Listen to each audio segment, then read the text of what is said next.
Hi everyone, स्वागत है आप सबका आपके अपने चैनल केयर्स क्लासेस में। आज के इस लेक्चर में हम सब देखेंगे क्लास 12th मैथ। इसके पहले वाले लेक्चर में हम सब प्रश्नावली 10.4 का पूरा परिचय और उदाहरण कंप्लीट कर चुके हैं। आज हम लोग इसमें प्रश्नावली 10.4 का क्वेश्चन देखेंगे। तो पहला क्वेश्चन क्या बोला है आपको? पहले क्वेश्चन में बोला है कि यदि वेक्टर ए बराबर कितना है, I cap minus 7j cap plus 7k cap, और वेक्टर बी बराबर कितना दिया है, 3i cap minus 2j cap plus 2k cap. तो आपको क्या पूछा है? Mod of vector A cross vector B पूछा है। तो सबसे पहले हमको vector A cross vector B निकालना पड़ेगा, तभी तो mod of vector A cross vector B बता पाओगे। तो पहले क्या निकालो? Vector A cross vector B. Vector A cross vector B कैसे बताओगे? I cap J cap K cap, determinant method से हम लोग सॉल्व करते हैं। तो कितना हुआ? 1 माइनस 7 प्लस 7 3 माइनस 2 प्लस 2, तो कितना हुआ? आई कैप, ये छूटा 7 दूनी 14 और माइनस, अब इसका गुणा इसमें करोगे 7 दूनी 14। एक काम करो, पूरा हम डिटेल में लिखते हैं पहला क्वेश्चन। तो कितना हुआ? 7 दूनी 14 और प्लस माइनस मिलके माइनस हुआ, फिर आप अपने मान से माइनस लगाते हो, फिर अब इसका गुणा इसमें 2 सते 14, लेकिन माइनस है तो माइनस 14। फिर अगला माइनस जे कैप लिखते हो, प्लस माइनस फिर प्लस। तो बताओ जे कैप ये छूटा, इसका गुणा इसमें 2 1 2, माइनस इसका गुणा इसमें 7 3 21, फिर के कैप प्लस के कैप, ये छूटा ये छूटा, इसका गुणा इसमें माइनस 2, फिर माइनस इसका गुणा इसमें 7 3 21, लेकिन माइनस 21। तो कितना आएगा? देखो माइनस माइनस प्लस 14, तो माइनस 14 प्लस 14 जीरो हो जाएगा, यानी यहाँ पर मिलेगा कितना? 0 आई कैप। और 2 में से 21 घटाओगे माइनस 19 मिलेगा, और 19 में माइनस को गुणा करो कितना आ जाएगा? प्लस 19 जे कैप, फिर माइनस माइनस प्लस 21 ना, और 21 में से फिर 2 घटा दोगे तो फिर से प्लस 19 बचेगा, यानी प्लस 19 के कैप। तो हमको क्या चाहिए? वेक्टर ए क्रॉस वेक्टर भी मिला कितना फाइनली? 19 जे कैप प्लस 19 के कैप ना। तो परिमाण चाहिए, तो यानी vector A cross vector B का परिमाण चाहिए। तो कितना हो जाएगा? अंडर रूट 19 का स्क्वायर प्लस 19 का स्क्वायर। आपको पता है ना, root of A square plus A square ये क्या होता है? ए अंडर रूट 2, ये चीज ना। तो यहाँ पर 19 का स्क्वायर हम इसको सीधा लिख सकते हैं 19 अंडर रूट 2। अरे 19 का स्क्वायर कहाँ बना जाएगा? 19 के स्क्वायर का अंडर रूट लोगे केवल 19, यहाँ से एक एक और एक मिलकर कितना हो जाएगा? तो ये आपका क्या हुआ है सर? तो आपको ये कॉपी करना, आप इसे कॉपी करो, फिर हम देखते हैं इसका अगला क्वेश्चन, यानी क्वेश्चन नंबर 2। बोला है कि vector A plus vector B और vector A minus vector B की लंब दिशा में मात्रक सदिश ज्ञात कीजिए, जहां वेक्टर ए बराबर दिया है और वेक्टर बी बराबर भी आपको दिया है। तो दूसरे क्वेश्चन में क्या बोला है? दिया है वेक्टर ए बराबर कितना? 3i cap plus 2j cap plus 2k cap. Vector B बराबर कितना दिया है? i cap plus 2j cap minus 2k cap. हमको क्या पूछा है? Vector A plus vector B और vector A minus vector B दोनों के दिशा में, दोनों के लंबवत दिशा में कैसा सदिश? मात्रक सदिश। तो सबसे पहले दोनों के दिशा में आप क्या निकालोगे? सदिश। और जब किसी भी दिशा में आपको सदिश मिला, फिर उस दिशा में मात्रक सदिश निकालने में कोई दिक्कत ही नहीं है। तो पहले इन दोनों के लंबवत दिशा में आपको सदिश चाहिए। तो आपको ये पता होगा, अगर कोई वेक्टर ए है और कोई वेक्टर बी है, तो दोनों के लंबवत दिशा में जो सदिश आता है वो क्या होता है? उन्हीं दोनों का क्रॉस प्रोडक्ट। दोनों वेक्टर, जो vector A cross vector B होता है, यही तो इसके भी लंबवत होता है, इसके भी लंबवत होता है। लेकिन यहाँ पर वेक्टर ए और वेक्टर बी के लंबवत नहीं पूछा है, यहाँ पर vector A plus vector B और vector A minus vector B इन दोनों के लंबवत पूछा है, यानी इन दोनों का क्रॉस प्रोडक्ट करना पड़ेगा। बात समझ आ रहा है ना? तो पहले आप vector A plus vector B निकालो। तो vector A plus vector B कितना होगा? दोनों को जोड़ो, 3 4 आई कैप, फिर 2 2 4 जे कैप, और प्लस 2 माइनस 2 ये तो 0, फिर 0 को लिखते नहीं। फिर vector A minus vector B निकालो, कितना आ जाएगा? घटाओ, 3 में से 1 घटाओगे कितना आ जाएगा? 2 आई कैप, 2 में से 2 घटाओगे तो 0 जे कैप हुआ, इसको लिखो मत। और इसमें से जब इसको घटाओगे तो जब 2 के कैप में से माइनस 2 के कैप घटाओगे तो ये तो प्लस हो जाएगा, यानी 2 कैप मिलकर कितना आ जाएगा? 4 के कैप। समझ में आ रहा है? तो हम क्या करेंगे? दोनों के लंबवत सदिश निकालेंगे, यानी vector A plus vector B और vector A minus vector B दोनों के लंबवत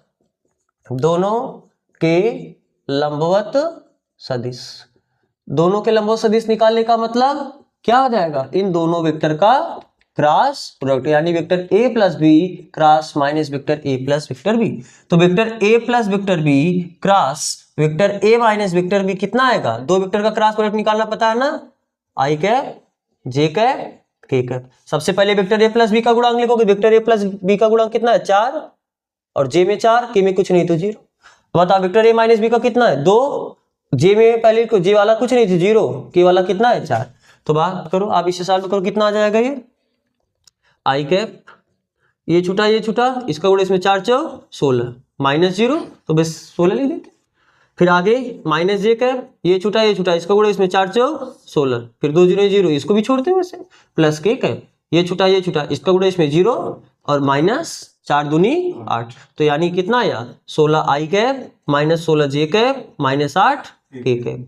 तो चलो एक काम करो, यही आपको क्या मिला? Vector A plus vector B cross vector A minus vector B. इसी को 8 कामन ले, क्या 8 कामन लोगे तो 2 दूनी, अरे 8 दूनी 16 माइनस 8 दूनी 16 और माइनस 1, यानी 1 लिखेंगे नहीं, ठीक है। तो बार बार हम vector A plus vector B cross vector A minus vector B, इतने की जगह हम सीधा लिख देंगे वेक्टर सी। इसे हम क्या कर लेते हैं? मान, कोई दिक्कत नहीं है ना। तो ये क्या निकाले हो? Vector A plus vector B और vector A minus vector B के लंबवत सदिश, लेकिन इनको इसके लंबवत मात्रक सदिश है। मात्रक सदिश निकालने के लिए बस इसका यूनिट वेक्टर निकाल दो। तो चूंकि या अब ऐसे बताओ, अब vector A plus vector B तथा vector A minus vector B दोनों के लंबवत, हाँ दोनों के लंबवत क्या? मात्रक सदिश, दोनों के लंबवत मात्रक सदिश। और इसका मात्रक सदिश यानी सी कैप, सी कैप यानी वेक्टर सी के वेक्टर सी में भाग देना है वेक्टर सी के परिमाण का। तो वेक्टर सी है कितना? 8 2 आई कैप माइनस 2 जे कैप और माइनस के कैप। और जब इसका परिमाण निकालोगे तो अंडर रूट 8 का स्क्वायर, यानी 8 का स्क्वायर करना पड़ेगा, और इतने का भी स्क्वायर करना पड़ेगा, यानी 2 का स्क्वायर 4 माइनस 2 का स्क्वायर प्लस 4 और माइनस 1 का स्क्वायर प्लस 1। अरे इसका भी स्क्वायर करोगे, इन सबका भी तो स्क्वायर करोगे ना, तो यानी कितना आ जाएगा? देखो ये 8 का स्क्वायर बाहर आ जाएगा, अरे 8 स्क्वायर 64, 64 का अंडर लोगे 8, 8 से 8 कैंसिल हुआ, तो बचा कितना ऊपर? 2 आई कैप माइनस 2 जे कैप माइनस के कैप बटे 4 4 8 ना, और 9 का अंडर कितना हो जाएगा? 3। तो आपको अलग अलग भी कर सकते हो, यानी 2/3 आई कैप माइनस 2/3 जे कैप और माइनस 1/3 के कैप। तो यही क्या है? इन दोनों यानी vector A plus vector B और vector A minus vector B दोनों के लंबवत मात्रक सदिश, केवल सदिश नहीं मात्रक सदिश। समझ आ रहा है ना? तो आपको ये कॉपी करना, आप इसे कॉपी करो। फिर देखते हैं इसका अगला क्वेश्चन, यानी क्वेश्चन नंबर 3। क्वेश्चन नंबर 3 में क्या बोला है? यदि एक मात्रक सदिश वेक्टर ए, कोई एक मात्रक सदिश है, यानी आपको दिया है, क्या दिया है? वेक्टर ए एक मात्रक सदिश है। कैसा सदिश है? मात्रक सदिश है, ठीक। यह जो मात्रक सदिश है आई कैप के साथ, आई कैप के साथ यानी एक्स अक्ष की दिशा के साथ, अरे आई कैप के साथ आपको बताया ना, ये एक्स एक्सिस, ये आपका वाई एक्सिस और ये आपका जेड एक्सिस। आप किसी को एक्स वाई जेड मान सकते हो, आप स्वेच्छ हो, स्वतंत्र हो। तो बोला कि यदि एक मात्रक सदिश वेक्टर ए आई कैप के साथ π/3 अंश का कोण बनाता है, ये जो आपका वेक्टर ए है ये मात्रक सदिश है, या आई कैप किस डायरेक्शन में होगा? एक्स अक्ष के दिशा में ही जो मात्रक सदिश होगा उसी को आप आई कैप से दर्शाते हो। वाई एक्सिस की दिशा में जो मात्रक सदिश होगा उसको आप जे कैप से दर्शाते हो, और जेड एक्सिस की दिशा में जो मात्रक सदिश होगा उसको आप के कैप से दर्शाते हो। अगर यह वेक्टर आई कैप के साथ कोण बनाता है, यानी एक्स अक्ष के साथ कोण बनाता है, कितना कोण? π/3, और कोई वेक्टर एक्स अक्ष के साथ जो कोण बनाता है उसको आप किससे दर्शाते हो? अल्फा से। और यह वाई एक्स के साथ यानी जे कैप के साथ कितने अंश का कोण बनाता है? π/4 का, यानी यही तो है π/4, और यही हम इसको क्या कर सकते हैं? बीटा। और जेड एक्सिस के साथ ये कितना कोण बनाता है? थीटा। यहाँ पर बोला कि के कैप के साथ यानी जेड एक्स के साथ वो कितना कोण बनाता है? थीटा न्यून कोण। तो यानी यही, इसी को आप क्या बोल सकते हो? गामा। तो आपसे फिर क्या पूछा इसमें? तो थीटा का मान ज्ञात कीजिए, ठीक है। और थीटा का मान ज्ञात कर लीजिए, क्योंकि आपको पता है अगर ये अल्फा बीटा पता है तो गामा निकालने में कोई दिक्कत ही नहीं है। क्यों? क्योंकि हमें पता है चूंकि एल बराबर क्या होता है? कास अल्फा, और कास अल्फा बताओ कितना आ जाएगा? कास अल्फा का वैल्यू कितना दिया? π/3, π/3 यानी 60 अंश। cos 60 अंश का वैल्यू कितना होता है 1/2। यम बराबर क्या होता है cos बीटा। अच्छा cos बीटा कितना होगा, बीटा का वैल्यू कितना दिया π/4, तो cos π/4 यानी 45 अंश 1/2। और यन बराबर क्या होता है cos गामा, और गामा का वैल्यू कितना दिया cos थीटा। अब इसको आगे सॉल्व भी नहीं कर पाओगे। तो आपको पता है क्या, चूंकि हम जानते हैं l square plus m square plus n square बराबर 1, तो 1/2 का स्क्वायर प्लस 1/2 में 2 का स्क्वायर प्लस cos थीटा का स्क्वायर यानी cos स्क्वायर थीटा बराबर कितना होगा 1। 1/2 का स्क्वायर 1/4, 1/2 का स्क्वायर 1/2 में 2 का square 1/2 plus cos square theta ये बराबर कितना होगा 1। तो cos स्क्वायर थीटा बराबर 1 माइनस 1/4 प्लस 1/2, अरे प्लस उधर जाके माइनस हो जाएगा। तो बताओ ये सॉल्व करो कितना आ जाएगा 1 माइनस इनका लसागु कितना आ जाएगा 4, तो यहाँ पर बचा 1 यहाँ पर बचा 2 यानी 1 माइनस 3/4 यानी 4 के 4 में मतलब 1/4 हुआ। तो cos थीटा बराबर कितना हो जाएगा 1/2 में 4 यानी 1/2। अरे इसके जो अंडर रूट होगा ना, 1 का अंडर रूट लोगे 1 ही आएगा, 4 का अंडर रूट 2 आ जाएगा। तो cos कितने का मान 1/2 होता है cos 60 अंश। 60 अंश यानी दिस इंप्लाइज थीटा बराबर 60 अंश, 60 अंश यानी π/3। आपको थीटा पूछा था तो आपने थीटा बता दी। इतना ही नहीं, आपको साथ में और पूछा सवाल में क्या, इसकी सहायता से वेक्टर ए के घटक भी ज्ञात कीजिए। ध्यान से देखो, आपको पता है कि चूंकि वेक्टर ए एक क्या है मात्रक सदिश है, तो अगर कोई सदिश मात्रक सदिश होता है, वेक्टर एक मात्रक सदिश है, तो आपको पता है ना जो वेक्टर एक मात्रक सदिश का जो घटक होता है वो दिक् कोसाइन होता है। ख्याल है कि नहीं ख्याल है? अरे जब आप ख्याल करो, आप दिक् अनुपात की सहायता से दिक् कोसाइन निकाले हो, तो कोई भी जो वेक्टर दिया रहता है उस वेक्टर का जो घटक होता है वो दिक् अनुपात होता है, और बस उसी का यूनिट वेक्टर निकाले तो जो यूनिट वेक्टर का घटक होता है वो दिक् कोसाइन होता है। भूल गए क्या? प्रश्नावली 10.2 में आपने पूरा किया है, आपको वहां पर हमने बताया है। ध्यान से देखो फिर एक बार, कोई भी जो वेक्टर हो उस, जैसे मान लो एक वेक्टर है a1 i cap plus a2 j cap plus a3 k cap, तो जो वेक्टर का ये घटक होता है अदिश घटक a1 a2 a3, ये इस वेक्टर का क्या है एक दिक् अनुपात है। हाँ अदिश घटक है, लेकिन साथ साथ ये क्या है एक दिक्, किसी वेक्टर के अनंत दिक् अनुपात होते हैं तो उसमें से एक दिक् अनुपात a1 a2 a3 है। अगर आपको दिक् कोसाइन पूछे तो बस आप क्या कर लो, इसी वेक्टर का यूनिट वेक्टर निकाल लो। तो जब यूनिट वेक्टर निकालोगे तो इसी के परिमाण का भाग दोगे, जब परिमाण का भाग दोगे तब जो i कैप वाला गुणांक आएगा, j कैप वाला गुणांक आएगा और k कैप वाला गुणांक आएगा, ये क्या होता है दिक् कोसाइन होता है।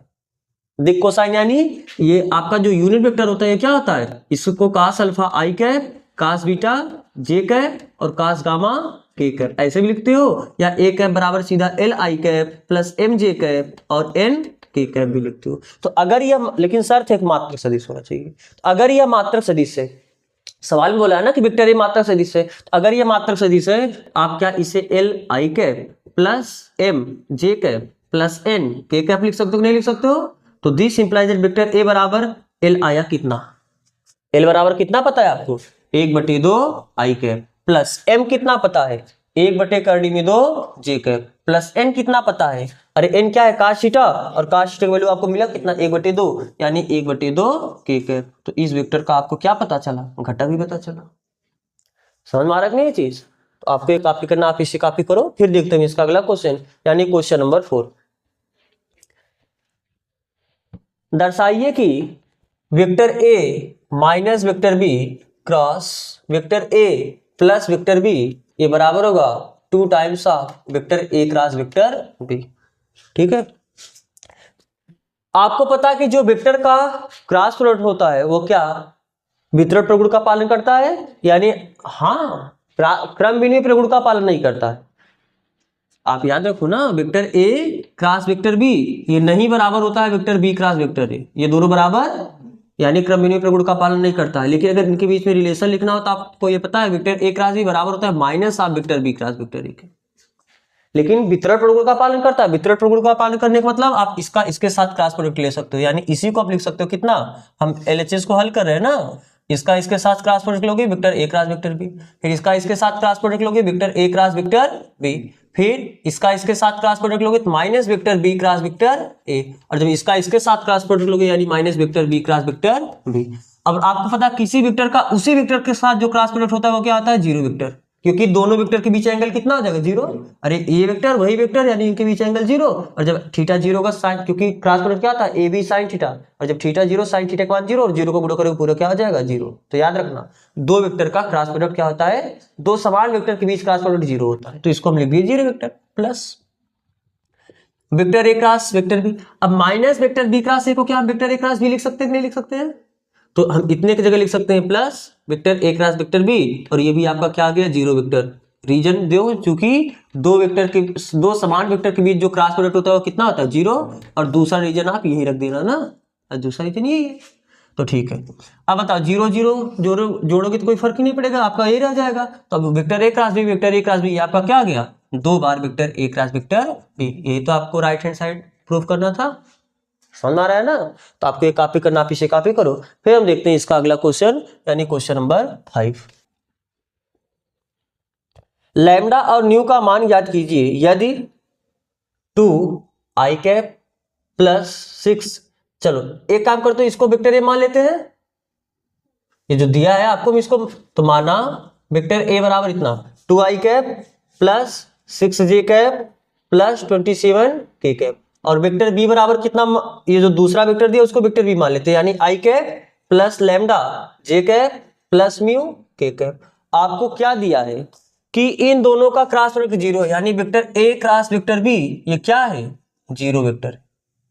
तो पहले आप vector A cross B vector निकालो, इसको आप, ये दिया है ना, ये दिया है कि इन दोनों का क्रॉस प्रोडक्ट कितना है 0 है। तो vector A cross vector B निकालो कैसे, I cap J cap K cap.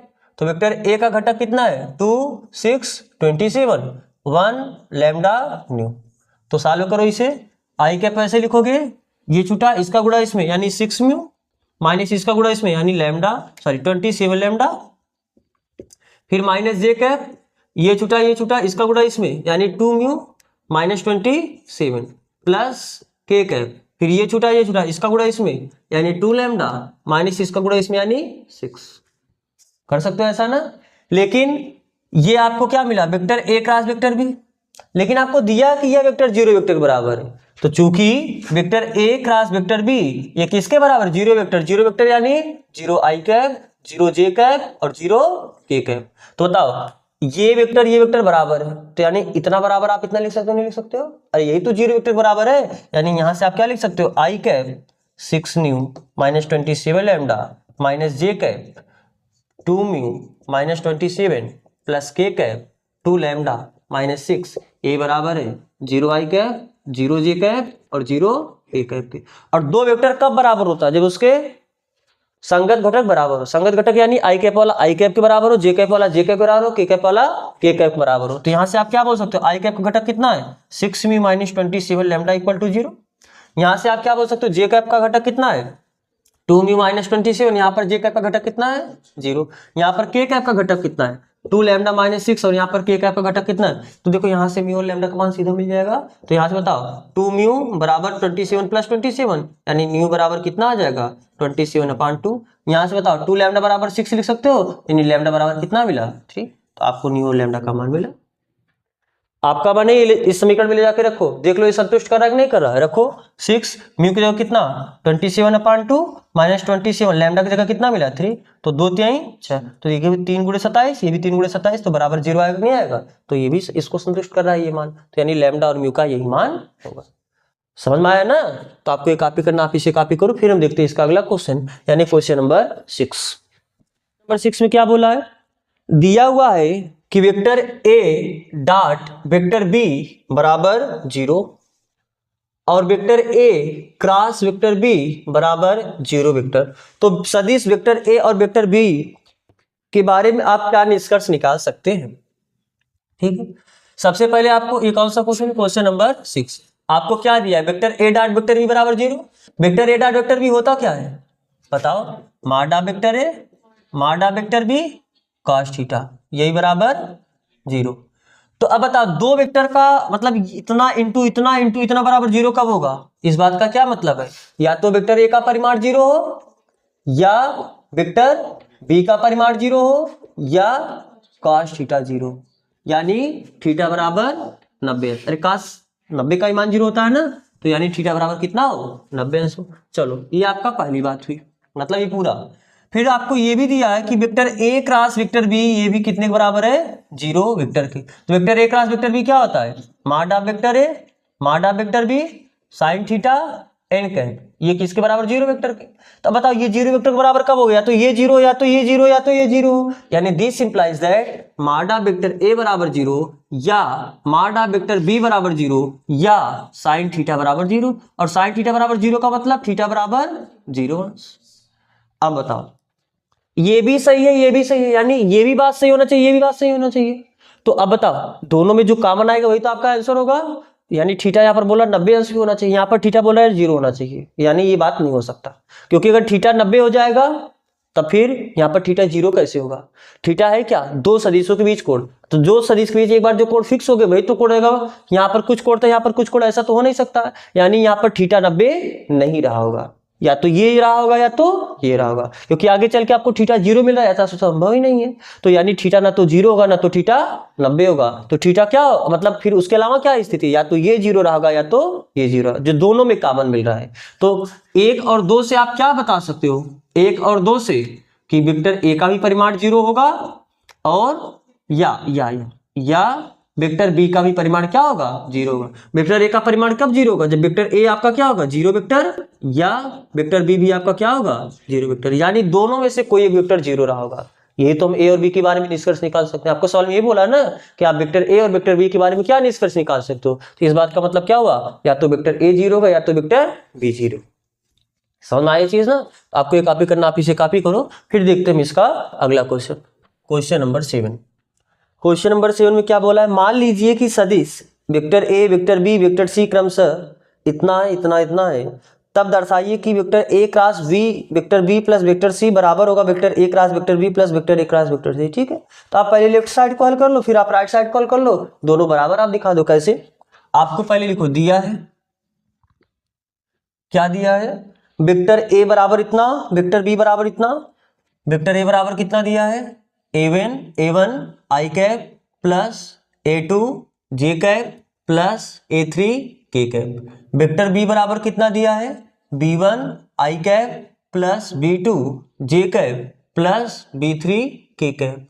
Vector C बराबर कितना दिया है c1 I cap plus c2 J cap plus c3 K cap ना। हमें सिद्ध करना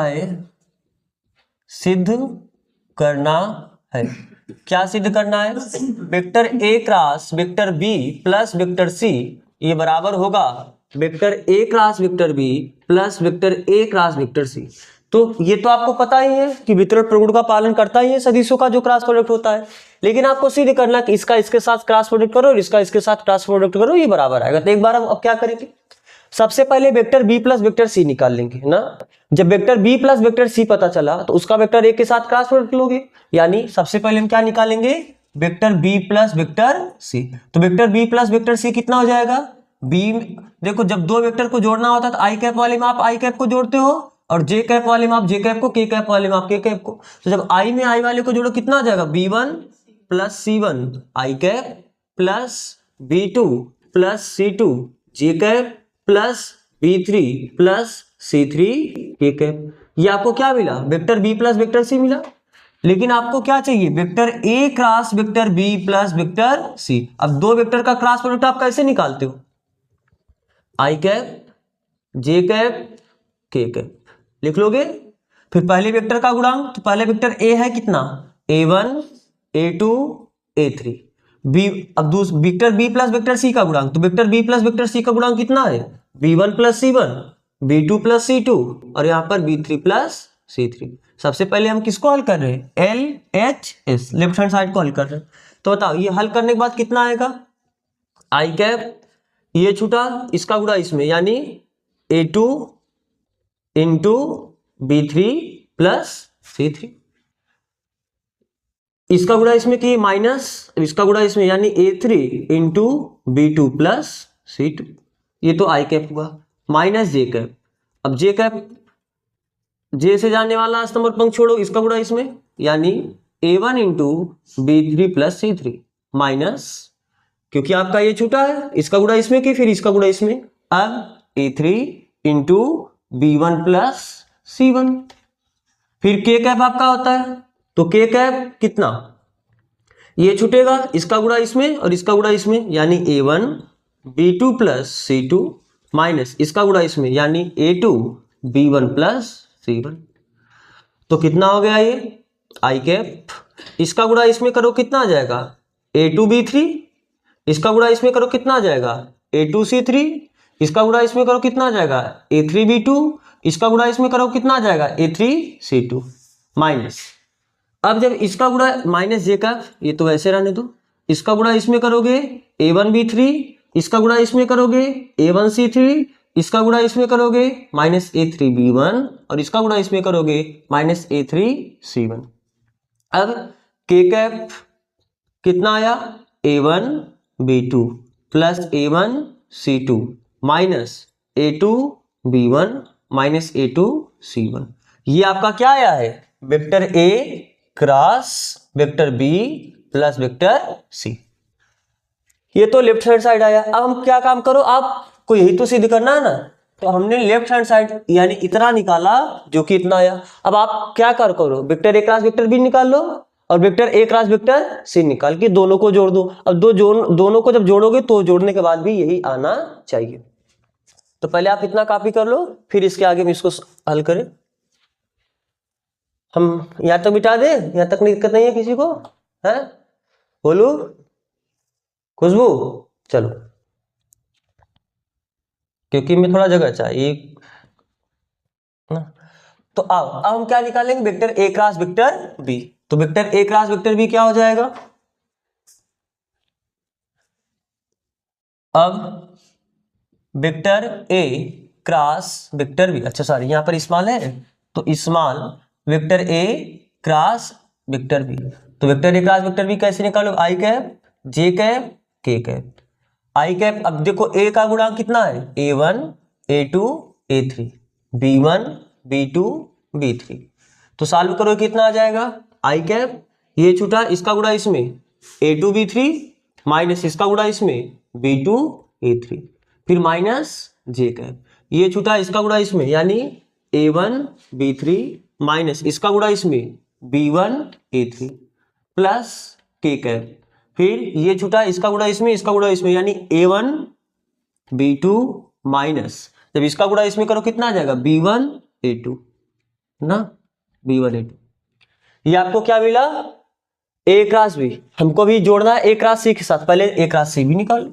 A क्रॉस C बराबर कितना हो जाएगा, ये भी कैसे निकालोगे आई cap J cap K cap, फिर C का कोफिशिएंट लिखोगे C1 सॉरी पहले A क्रॉस C निकालना है, पहले A का कोफिशिएंट लिखोगे यानी A1 A2 A3 फिर C का कोफिशिएंट यानी C1 C2 C3। तो कितना हो जाएगा आई कैप, ये छूटा इसका गुणा इसमें A2 C3 plus sorry minus इसका गुणा इसमें यानी C2 A3 फिर माइनस जे कैप करोगे, ये छूटेगा इसका गुणा इसमें यानी A1 C3 माइनस इसका गुणा इसमें C1 A3 फिर प्लस के कैप, ये छूटेगा इसका गुणा इसमें A1 C2 माइनस इसका गुणा इसमें C1 A2।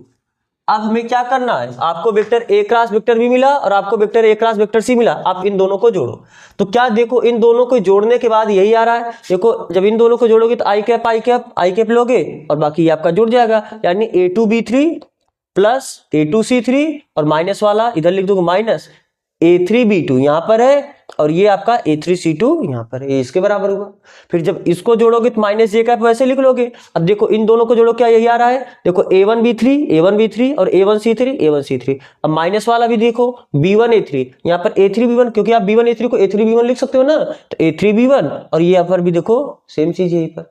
फिर ऐसे के कैप वाला, जब के कैप में के कैप जोड़ोगे तो के कैप ऐसे लिखोगे प्लस वाला प्लस के साथ लिख दो यानी A1 B1 और A1 C2 माइनस वाला देखो यहाँ पर B1 A3 है, यहाँ पर A3 ना के A2 आना चाहिए ना, क्योंकि आपका देखो यहाँ तक तो सही है, यहाँ पर क्या है A2 B1 तो B1 तो आया है, बस A2 आना चाहिए, जबकि यहाँ पर आया कितना है A3, ये आपका A3 लिखे है ना, तो ये आया कहाँ होगा यहाँ से यानी के कैप, जब ये छूटा इसका गुणा इसमें कि कितना आया A1 B2 minus b1a2, yes इसका गुणा इसमें करोगे b1a2 ही आएगा ना, हम लोग a3 लिख दिए, तो यहाँ पर b1 कितना आएगा a2। देखो सही है ना, आप a2 को पहले लिख दो, b1 को आप बाद में लिख दो, और फिर माइनस वाला ये c1 को बाद में लिख दो, a2 को पहले लिख दो, तो ये है। तो पहले क्या करेंगे, हम इसके नीचे लिखेंगे अब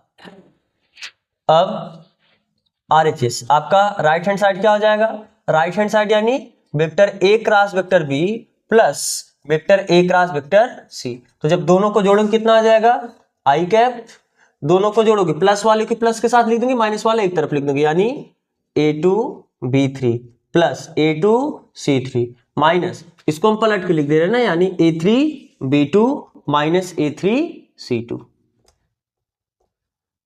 लिख सकते हो कि नहीं ऐसे, अरे C1 A3 को सॉरी C2 A3 को A3 C2 लिख सकते हो कि नहीं लिख सकते हो, तो वही की है। अब माइनस जे कैप यहाँ पर, माइनस जे कैप यहाँ पर, जब जोड़ोगे तो माइनस जे कैप, क्योंकि जब दो वेक्टर को जोड़ते हो तो आई कैप वाले में आई कैप को जोड़ते हो, जे कैप वाले में जे कैप को जोड़ते हो, के कैप वाले में के कैप को जोड़ते हो, तो वही हम कर रहे हैं, जे कैप ऐसे लिख लिया, बाकी इन दोनों को एक साथ जोड़ के लिख दो, यानी प्लस वाले को हम एक जगह लिख देंगे जब जोड़ेंगे, A1 B3 plus A1 C3, और माइनस वाले को हम थोड़ा पलट के, क्योंकि राइट हैंड साइड में जिस हिसाब से, तो इसको जब पलटेंगे तो कितना आ जाएगा A3 B1 और माइनस A3 C1, ठीक है। फिर आगे अब आपका के कैप वाले में के कैप जुड़ेगा, तो हम इसको मिटाते हैं, क्योंकि अब आपने देख ही लिया कि बराबर है ना, आपको दिखाई दी बराबर है, हम ये भी नीचे वाला लाइन मिटाते हैं। तो अभी कितना आ जाएगा प्लस के कैप वैसे लिखो, अब प्लस वाले को प्लस वाले के साथ लिख दो, यानी A1 B2 plus A1 C2, और माइनस वाले को एक साथ, और थोड़ा हम इसको पलट के लिख रहे हैं, यानी B1 A2 को हम A2 B1 minus A2 C1। तो आप देखोगे आपका लेफ्ट हैंड साइड हल करने के बाद भी इतना ही आया था, तो दोनों आपका बराबर आया, तो this implies that left hand side ये बराबर हुआ किसके, राइट हैंड साइड। तो आपको जो ये इसमें कॉपी करना आप इसे कॉपी करो, फिर हम देखते हैं इसका अगला क्वेश्चन, यानी क्वेश्चन नंबर 8। क्वेश्चन नंबर 8 में क्या बोला है, यदि वेक्टर a बराबर 0 वेक्टर अथवा वेक्टर b बराबर 0 वेक्टर, तब vector a cross vector b ये बराबर होता है 0 वेक्टर के। सही बात है, क्या विलोम सत्य है, उदाहरण सहित अपने उत्तर की पुष्टि कीजिए। सबसे पहले हम देखते हैं कि क्या अगर वेक्टर a बराबर 0 वेक्टर है तो क्या vector a cross b 0 vector आएगा, या वेक्टर b बराबर 0 वेक्टर है तो ये आएगा। तो चलो हम इसमें पहला केस बनाते हैं, क्या, यदि वेक्टर a ये आपका क्या हो 0 वेक्टर है, तो अगर वेक्टर a आपका 0 वेक्टर है तो इसका परिमाण भी कितना होगा 0 होगा, तब vector a cross vector b निकालो, vector a cross vector b बराबर क्या होता है, माड ऑफ वेक्टर a माड of vector b sine theta n cap, और जब वेक्टर a का परिमाण 0 हुआ तो 0 का गुणा करोगे 0 वेक्टर b का परिमाण साइन थीटा n कैप, तो ये पूरा गुणा होकर 0 हो जाएगा। लेकिन दो वेक्टर का सदिश गुणन करते हो तो सदिश आता है, यानी this implies that vector a cross vector b ये बराबर किसके आया 0 वेक्टर। अब अथवा यानी या तो ये 0 हो या ये 0 हो, तो हमने जब इसको 0 लेके चला तब भी देखे ये 0 वेक्टर आया, अब एक बार आप इसको 0 लेके चलो तो भी आपका 0 वेक्टर आया, तो हम सीधा लिख दें इसी प्रकार यदि वेक्टर b आपका 0 वेक्टर हो तो this implies that vector a cross vector b ये भी आपका क्या आ जाएगा 0 वेक्टर। यानी ये बात तो सही है, लेकिन क्या पूछा कि विलोम भी सही है। विलोम सही होने का मतलब यदि vector a cross vector b 0 vector हो तो या तो वेक्टर a 0 हो अथवा वेक्टर b 0 हो, मतलब यही दोनों में से कोई एक 0 हो। तो आओ चले देखते हैं विलोमतः, विलोम या सीधा लिख दे विलोम ना। विलोम में क्या, यदि vector a cross vector b बराबर 0 वेक्टर, अब ये लेके चलना है और इन दोनों में से देखना क्या यही दोनों 0 आता है, या तो ये या इसके अलावा भी कोई कंडीशन है। तो बता vector a cross vector b होता क्या है, माड ऑफ वेक्टर a माड of vector b sine theta, ये बराबर क्या है साइन थीटा n कैप ना, यही बराबर आपको क्या बोला है 0 वेक्टर। अरे 0 वेक्टर दिया, अब ये 0 वेक्टर ये पूरा कब आएगा, या तो ये 0 हो या तो ये 0 हो या तो ये 0 हो, यानी this implies that vector a का परिमाण 0 हो या वेक्टर b का परिमाण 0 हो या साइन थीटा यानी साइन थीटा बराबर 0 हो, यानी दिस इंप्लाइज दैट थीटा बराबर कितना हो 90 अंश। अरे सॉरी, साइन है ना, साइन में 0 है तो थीटा बराबर कितना आया 0 अंश। यानी जब इनका उल्टा लेके चल रहे हैं vector A cross vector B बराबर 0 लेके चल रहे हैं, तब आपको क्या मिल रहा है, वेक्टर ए का परिमाण 0, वेक्टर ए का परिमाण 0 यानी, अरे वेक्टर ए का परिमाण कब 0 होगा, जब वेक्टर ए आपका 0 वेक्टर रहा होगा।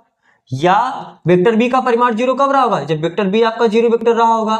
या थीटा बराबर कितना आया 0, यानी जब विलोम लेके चले तब आपको 3 केस मिला। बात समझ आ रहा है ना। आपने जब इसको लेके चला 0 वेक्टर या इसको 0 वेक्टर लेके चला तब आपको सही बात vector A cross vector B बराबर 0 वेक्टर मिला। लेकिन जब इसको 0 लेके चल रहे तब हमको ये भी मिल रहा है, या ये भी हो सकता है, या उसके अलावा एक केस और भी है, यानी ये दोनों ना भी 0 हो और केवल थीटा का मान 0 हो जाए तो भी vector A cross vector B क्या हो जाएगा 0 वेक्टर आ जाएगा। यानी विलोम सत्य है। क्या विलोम सत्य है? अरे विलोम इन दोनों के अलावा एक और केस मिला ना, यानी ये दोनों ना भी 0 हो तो अगर केवल थीटा 0 हो जाए तो भी क्या हो जाएगा, दोनों वेक्टर का क्रॉस प्रोडक्ट 0 हो जाएगा। यानी इस बात का मतलब क्या लिखोगे, दिस इंप्लाइज दैट यदि वेक्टर ए ये 0 वेक्टर ना हो और वेक्टर बी ये भी 0 वेक्टर ना हो, लेकिन किंतु थीटा बराबर 0 हो जाए तो भी या तब भी vector A cross vector B ये क्या हो जाएगा 0 वेक्टर।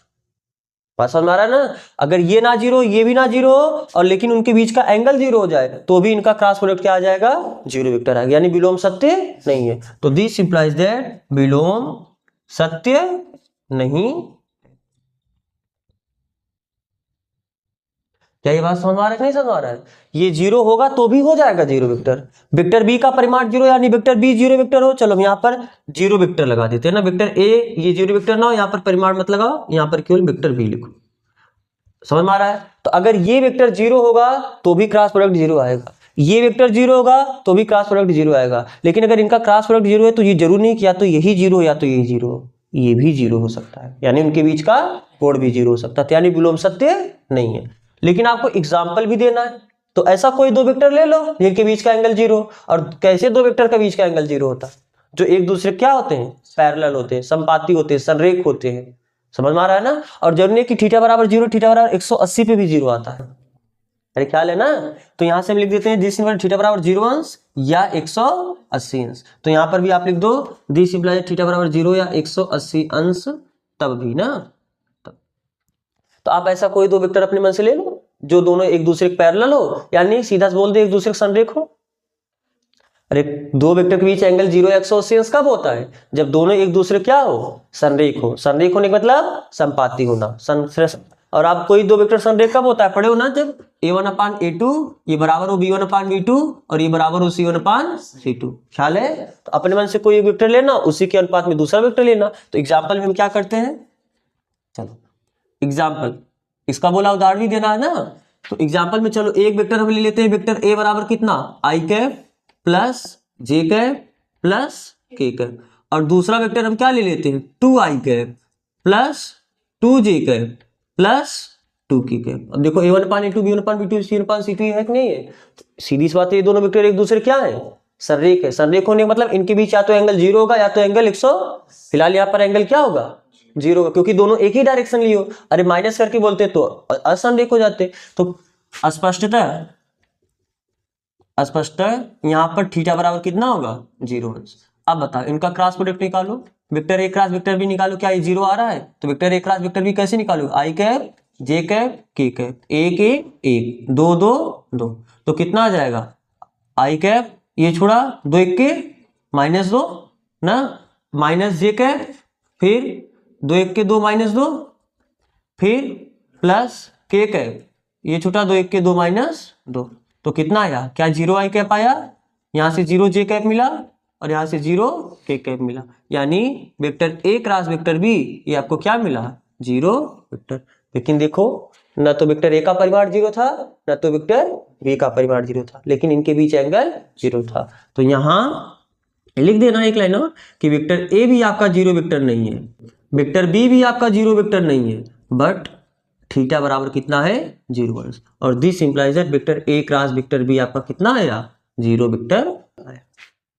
तो दो वेक्टर का क्रॉस प्रोडक्ट 0, इस बात का मतलब ये नहीं है कि केवल ए ही 0 हो, इस बात का मतलब ये नहीं है कि केवल बी ही 0 हो, ये भी हो सकता है कि उनके बीच का एंगल 0 हो जाए। समझ में आ रहा है, यानी विलोमता सत्य नहीं। तो आपको ये कॉपी करना, आप इसे कॉपी करो, फिर इसके आगे देखते हैं अगला क्वेश्चन।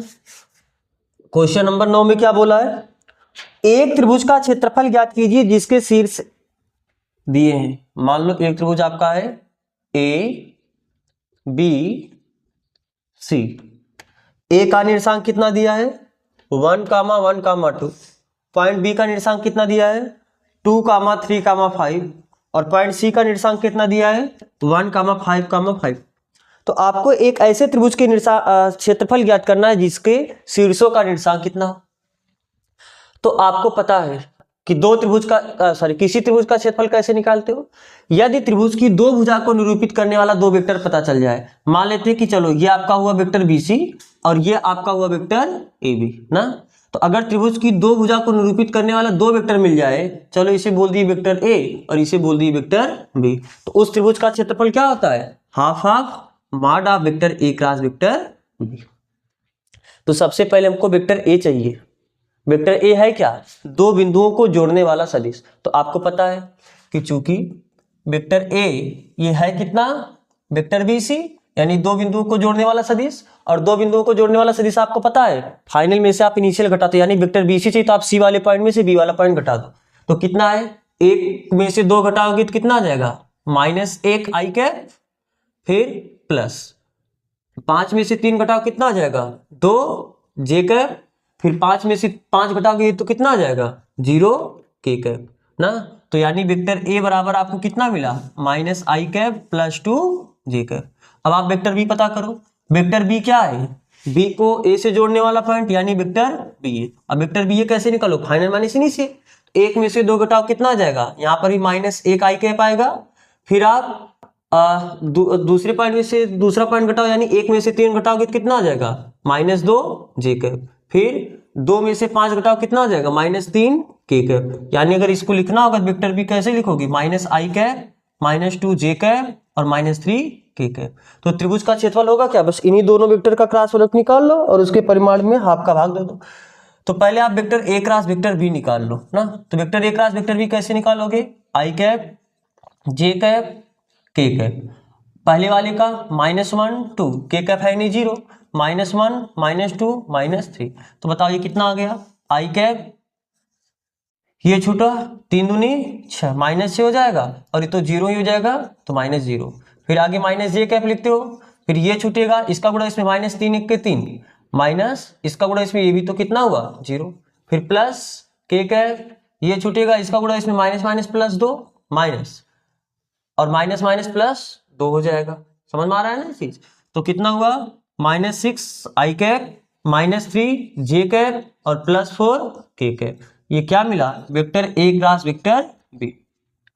तो पहले हमको हमें पता है कि जब त्रिभुज का क्षेत्रफल निकालेंगे इसका परिमाण चाहिए, तो आप निकाल लो परिमाण। तो vector A cross vector B कितना हो जाएगा, √6 का स्क्वायर कितना 36 प्लस 3 का स्क्वायर 9 प्लस 4 का स्क्वायर 16। तो कितना हुआ ये, कितना आ जाएगा √6 6 12 12 9 21, 1 हाथ से लगा 2 3 1 4 4 2 6, यानी √6।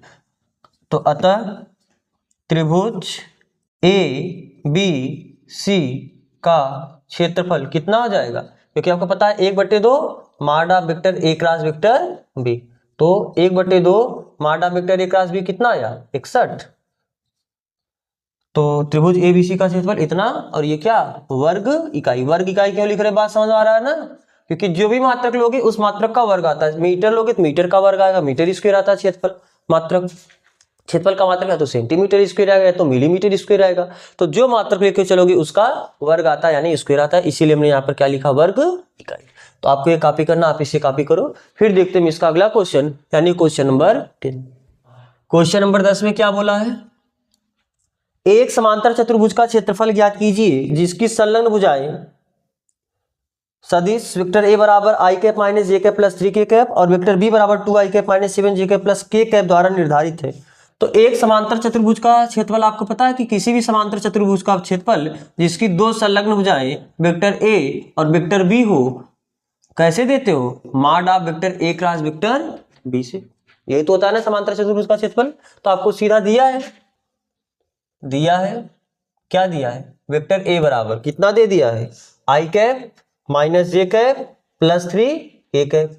वेक्टर बी बराबर कितना दिया है, 2 आई कैप माइनस 7 जे कैप प्लस के कैप द्वारा निर्धारित है। तो आपको समांतर चतुर्भुज का क्षेत्रफल बताना है। तो समांतर चतुर्भुज का क्षेत्रफल निकालने के लिए सबसे पहले vector A cross vector B निकालो। Vector A cross vector B क्या हो जाएगा, I cap J cap K cap, 1 minus 1 3 2 minus 7 and 1। तो कितना हो जाएगा, आई कैप ऐसे लिखोगे, ये छूटा एक एक के एक माइनस 7 त्रिक 21, लेकिन माइनस माइनस क्या हो जाएगा प्लस, माइनस जे कैप। तो ये छूटा एक एक के एक माइनस 2 तिहाई 6 प्लस के कैप। फिर ये छूटेगा 7 एक के 7 माइनस 7 और माइनस 2 एक के 2, लेकिन माइनस 2 आएगा तो माइनस माइनस प्लस 2 हो जाएगा। तो कितना हुआ 20 आई कैप माइनस 5, देखो यहाँ पर -5 यहाँ पर -5 प्लस 5 जे कैप, और कितना 7 में से 2 उठाओगे तो -5 के कैप। ये आपको क्या मिला, vector A cross vector B.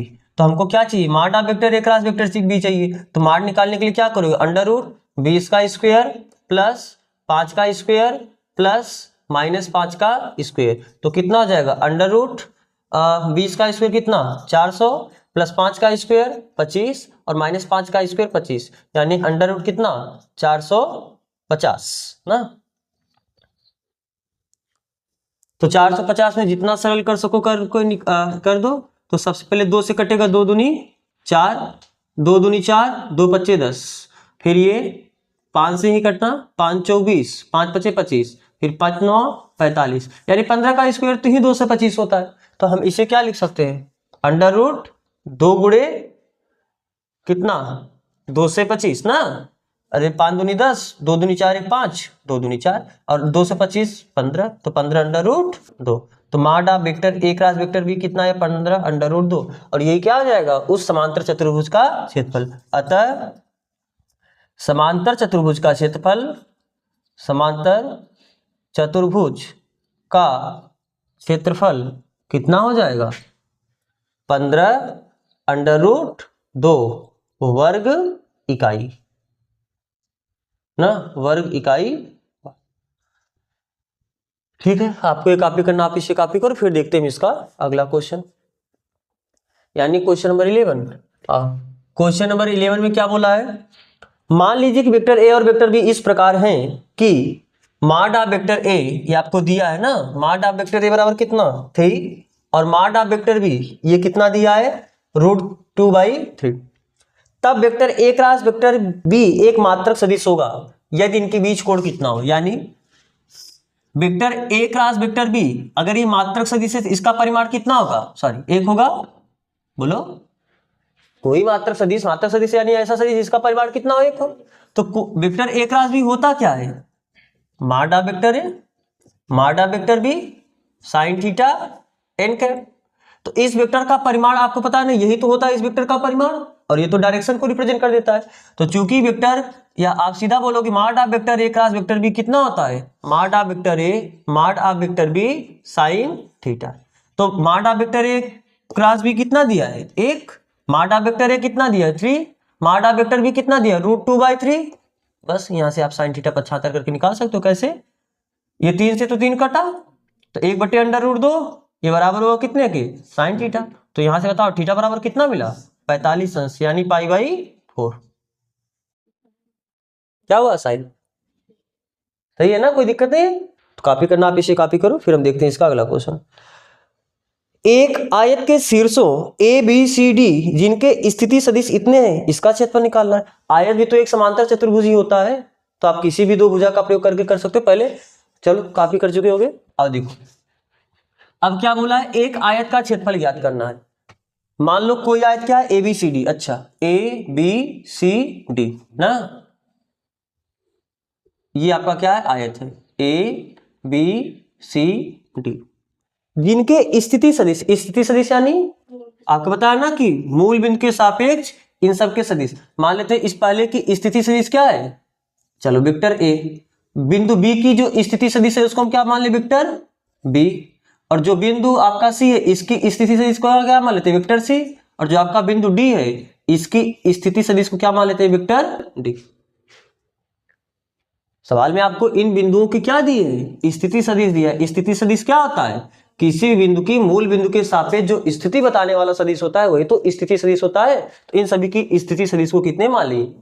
तो अगर यह एक समांतर चतुर्भुज है, कौन, आयत, आयत एक समांतर चतुर्भुज ही है ना। कैसे समांतर चतुर्भुज क्या होता है, ऐसा चतुर्भुज जिसकी दो भुजाएं एक दूसरे के समांतर हो तथा बराबर हो। तो आयत में भी तो आमने सामने भुजाएं क्या होती हैं, समांतर और बराबर होती है। तो आयत भी एक समांतर चतुर्भुज है। तो अगर इसकी केवल दो संलग्न भुजाएं पता चल जाए तो आप इसके क्षेत्रफल को बता सकते हैं। दो संलग्न भुजाएं यानी एक वेक्टर आप ये पता कर लो और एक वेक्टर आप ये पता कर लो। यानी हम क्या पता करेंगे, सबसे पहले डीए वेक्टर पता करेंगे और उसके बाद हम क्या पता करेंगे, डीसी वेक्टर पता करेंगे। तो डीए वेक्टर कैसे लिखोगे, आपको पता है अगर बिंदु ए की स्थिति सदिश पता है तो बिंदु डी की स्थिति सदिश पता है तो डीए वेक्टर को आप क्या लिख सकते हो, फाइनल माइनस इनिशियल वाला। यानी ए की स्थिति सदिश कितना है, ए1 वेक्टर माइनस डी की स्थिति सदिश कितना है, वेक्टर डी। सॉरी ए1 नहीं, केवल ए है ना, ए1 नहीं लिखना, ए केवल लिखना। वेक्टर ए में से वेक्टर डी घटा दो। और आपको वेक्टर ए सवाल में दिया है, बिंदु ए की स्थिति सदिश कितने दिए, जो पहला है वो बिंदु ए की स्थिति सदिश यानी माइनस आई कैप प्लस 1/2 जे कैप प्लस 4 के कैप ना। इसमें से आपको क्या करना है, घटाना है वेक्टर डी यानी चौथे बिंदु, और चौथे बिंदु को एकदम लास्ट में दिया स्थिति सदिश कितना, माइनस आई कैप माइनस 1/2 जे कैप और प्लस 4 के कैप। तो आप घटाओ तो कितना आ जाएगा, देखो यहाँ पर -1 है, माइनस माइनस प्लस 1, -1 प्लस 1 तो 0 हो जाएगा, यानी मिलेगा कितना 0 आई कैप। और यहाँ पर देखो ये माइनस माइनस प्लस हो जाएगा, तो यहाँ पर 1/2 जे कैप, यहाँ पर भी प्लस 1/2 जे कैप, तो आधा यहाँ पर मिलके पूरा हुआ, यानी +1 और 1 लिखेंगे, केवल जे कैप लिख देते हैं, कोई दिक्कत। अब यहाँ पर बताओ ये -4 के कैप हो जाएगा, तो +4 कैप में -4 कैप करके तो 0, तो यानी यहाँ से क्या आ गया 0 के कैप। ये आपको क्या मिला, वेक्टर डी। वेक्टर डी का मतलब एक संलग्न भुजा मिला। अब दूसरी संलग्न भुजा चाहिए यानी वेक्टर डीसी चाहिए। तो वेक्टर डीसी कैसे निकालोगे, सी के स्थिति सदिश में से बिंदु डी की स्थिति सदिश को घटाओगे। तो बिंदु सी की स्थिति सदिश कितनी माने हो आप, वेक्टर सी, और बिंदु डी की स्थिति सदिश को कितने माने हो, वेक्टर डी। तो वेक्टर सी का स्थिति सदिश यानी लास्ट से दूसरा, यानी आई कैप माइनस 1/2 जे कैप प्लस 4 के कैप, ठीक है। इसमें से घटाना है डी की स्थिति सदिश कितनी है, माइनस आई कैप माइनस 1/2 जे कैप और प्लस 4 के कैप। तो घटाओ, यहाँ पर माइनस माइनस प्लस होगा, बोलो, तो आई कैप प्लस आई कैप 2 आई कैप ना। यहाँ पर माइनस माइनस प्लस, यहाँ पर -1/2 जे कैप और यहाँ पर प्लस कैंसिल होकर 0 हो जाएगा, इतना ही लिखते हैं या लिख दो ऐसे 0 जे कैप। और यहाँ पर भी देखो माइनस हो जाएगा, तो यहाँ पर भी कितना हो जाएगा 0 के कैप। ये आपको क्या मिला, वेक्टर डी सी। तो समांतर चतुर्भुज का क्षेत्रफल निकाले, बस इन्हीं दोनों का क्रॉस प्रोडक्ट का मान निकाल लो। तो पहले क्रॉस प्रोडक्ट तो करो, यानी vector DA cross vector DC. तो वेक्टर डीए डीसी कैसे करोगे, आई cap J cap K cap. चलो इसका गुणांक 0 1 0, इसका गुणांक 2 0 0, तो कितना आ जाएगा, आई कैप ऐसे लिखोगे, ये छूटा 0 -0 यानी पूरा 0 हुआ, फिर माइनस जे कैप लिखोगे, ये छूटा 0 0, ये भी 0 हो जाएगा, प्लस के कैप लिखोगे, ये छूटा 0 और 2 -2 ना। अरे ये छूटेगा 0 में 0 को गुणा करो 0।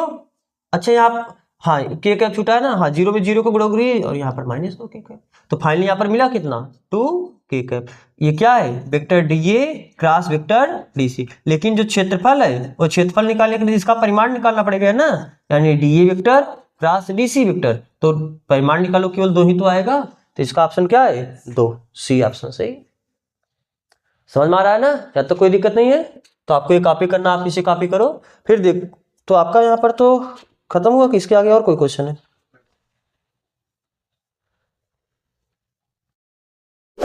चलो तो ये एक्सरसाइज आपका कंप्लीट हुआ। तो इसके आगे जो विविध है इसको हम लोग अगले लेक्चर में करेंगे। तो यहाँ तक जुड़ने के लिए आप सबका बहुत बहुत धन्यवाद।